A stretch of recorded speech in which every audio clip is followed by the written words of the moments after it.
ये कहानी बहुत ही ज्यादा डिस्टर्बिंग और खौफनाक होने वाली है। इस इंसिडेंट में मैं आपको बताऊंगा कैसे रेस्क्यू टीम ने पानी से भरी इस खतरनाक गुफा में अपनी जान दांव पर लगाकर उन फंसे हुए बच्चों को बाहर निकाला। तो थाईलैंड के फार नॉर्थ में म्यांमार बॉर्डर के पास एक माउंटेनियस रीजन है, चाइंग रिवाई प्रोविंस। यहाँ पर एक कॉम्प्लेक्स केव सिस्टम है जिसे थाम लुआंग केव के नाम से जाना जाता है। ये केव थाईलैंड की सबसे लंबी और डेंजरस केव में से एक मानी जाती है, जिसकी लंबाई लगभग 10 किलोमीटर से ज्यादा है और मानसून सीजन के दौरान ये केव अक्सर पानी से भर जाती है। इसी वजह से हर साल जून से अक्टूबर के बीच इस केव के एंट्रेंस पर वार्निंग बोर्ड लगाए जाते हैं। लेकिन 23 जून 2018 को जब ये इंसिडेंट हुआ तब सिचुएशन इतनी क्रिटिकल नहीं लग रही थी। उस दिन दोपहर के आसपास वाइल्ड बोर्स नाम की एक local junior football team practice के बाद फ्री बैठी थी। टीम में कुल 12 लड़के थे जिनकी उम्र लगभग 11 से 16 साल के बीच थी। उनके साथ उनका असिस्टेंट कोच था इकापोन केंटामोंग, जो खुद भी एक डिसिप्लिन और काम पर्सनालिटी का इंसान था। प्रैक्टिस के बाद बच्चों ने डिसाइड किया कि वो थाम लुआंग केव में एक्सप्लोर करने जाएंगे। ये उनके लिए पहली बार नहीं था, वो पहले भी यहाँ आ चुके थे, इसलिए उन्हें लगा कि शायद ये एक नॉर्मल शॉर्ट ट्रिप होगी। और फिर लगभग 3 बजे के करीब सभी बच्चे अपने साइकिल केव के एंट्रेंस पर पार्क करके अंदर चले गए। केव का एंट्रेंस कंपेरेटिवली वाइड है, लेकिन जैसे जैसे आप अंदर बढ़ते हैं रास्ता और पतला और नैरो होता जाता है। कई जगह पर तो क्राउल करके जाना पड़ता है और कुछ सेक्शंस में लूप्स भी है। केव के अंदर एक स्पेसिफिक जगह है जिसे पटाया बीच कहा जाता है। ये एक एलिवेटेड सैंडी एरिया है जहाँ लोग रुकते हैं। बच्चे भी शायद इसी डायरेक्शन में आगे बढ़ रहे थे। अब समझना जरूरी है कि थाम लुआंग केव का स्ट्रक्चर कैसा है। केव एक माउंटेन के अंदर हॉरिजॉन्टल और डाउनवर्ड डायरेक्शन में जाती है। मतलब अगर बाहर हेवी रेनफॉल होती है तो सरफेस का सारा पानी नेचुरली केव के अंदर ही जाता है, वो भी फ्लो करते हुए, और धीरे धीरे नीचे लोअर सेक्शन में जमा होने लगता है। और 23 जून को भी एग्जैक्टली यही हुआ था। शाम होने से पहले ही एरिया में हेवी मानसून रेनफॉल स्टार्ट हो गई। बारिश का पानी माउंटेन से शिफ्ट होते हुए केव के अंदर घुसने लगा। शुरू में पानी का फ्लो स्लो होता है, लेकिन कुछ ही घंटों में वो डेंजरस लेवल तक पहुंच जाता है और सारा पानी केव के अंदर भरने लगता है। इसी बीच जब बच्चे वापस केव से बाहर लौटने लगे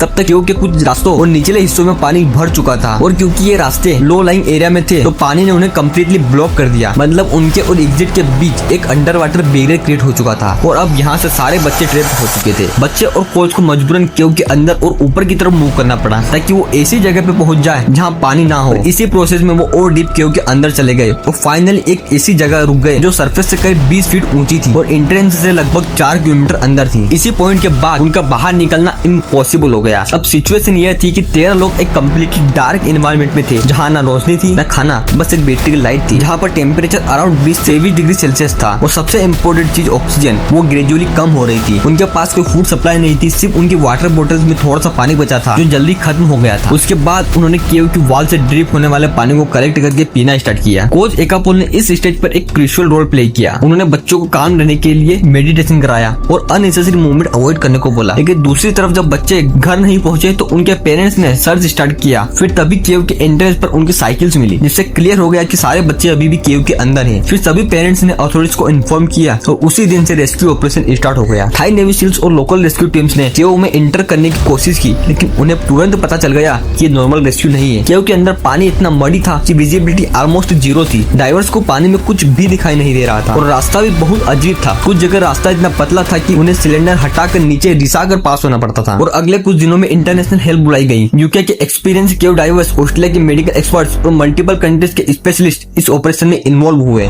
9 दिन तक कोई कांटेक्ट नहीं हो पाया, जो लॉन्ग टर्म सर्वाइवल के लिए डेंजरस होता है। फिर आखिरकार 9 दिन बाद 2 जुलाई 2018 को ब्रिटिश डाइवर्स जॉन वेलेंटाइन और रिक स्टेंटन ने फाइनली उन बच्चों को ढूंढ लिया। वो एक एलिवेटेड मडी लेज पर बैठे हुए थे। सभी वीक लग रहे थे लेकिन जिंदा थे। इस डिस्कवरी के बाद रेस्क्यू का नेक्स्ट फेज स्टार्ट हुआ। अब उन्हें सस्टेन करना था जब तक कि उन्हें बाहर न निकाला जा सके। उन्हें फूड पैकेट्स, ग्लूकोज, ब्लैंकेट्स और मेडिकल सप्लाईज भेजी गई। साथ ही एडिशनल ऑक्सीजन सिलेंडर भी उन बच्चों तक पहुंचाए गए। अब सबसे बड़ा क्वेश्चन था कि उन बच्चों को बाहर कैसे निकाला जाए। गुफा में लगभग 12 बच्चे थे जो कि लगभग 4 किलोमीटर अंदर फंसे हुए थे और एक साथ इतने बच्चों को नहीं लाया जा सकता। इसलिए कई लोगों ने अलग अलग प्लान बनाए। इसमें पहला प्लान यह था कि मानसून खत्म होने का वेट किया जाए, लेकिन इसमें महीनों लग सकते थे और ऑक्सीजन तब तक खत्म हो सकती थी। और फिर दूसरा प्लान ये बनाया गया कि वाटर पंपिंग से क्यों खाली की जाए, लेकिन बारिश और रेनफॉल इतनी ज्यादा थी कि पंपिंग का कोई असर ही नहीं हो रहा था। जितना पानी पंप द्वारा निकाला जाता था बारिश के कारण उतना ही कलेक्ट हो जाता था फिर से। और सबसे डेडली ऑप्शन था डाइविंग रेस्क्यू, जो सबसे रिस्की था। Finally diving rescue plan select किया गया और इस प्लान के अकॉर्डिंग हर बच्चे को फुल फेस ऑक्सीजन मास्क दिया गया और उन्हें सेडेटेशन ड्रग्स दी गई ताकि वो पैनिक ना करे और बेहोश रहे। सेडेटेशन का यूज इसलिए जरूरी था क्योंकि अगर कोई बच्चा पैनिक करता